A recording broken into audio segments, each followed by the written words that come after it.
the first thing that I needed to do was surrender, basically. So I surrendered and I accepted the fact that I was sick and I needed help.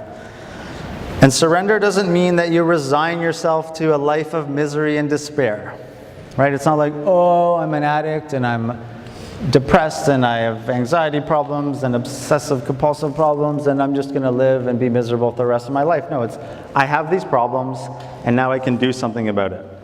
So I became hopeful and I became open to the idea that I could get better.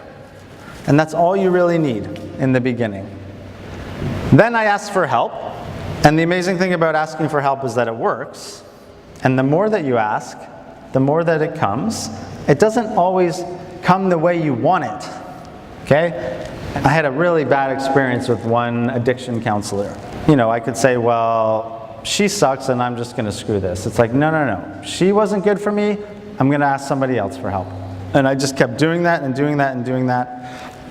And I called a friend who had a similar past to me, and he was now an addiction counselor, and he said, okay, call this hospital, tell them you want help. So I called the hospital, and I asked for help. And the lady said, Michael, you have to be sober for 72 hours before you come to this program. And I was like, 72 hours? I can't last 72 seconds. How am I supposed to last 72 hours? If I could do that, I would not be calling you and asking for help. And I somehow managed to get the 72 hours, and I went, and I was so desperate to stop feeling the way that I felt that I basically, still to this very moment, do anything I possibly can to take care of myself.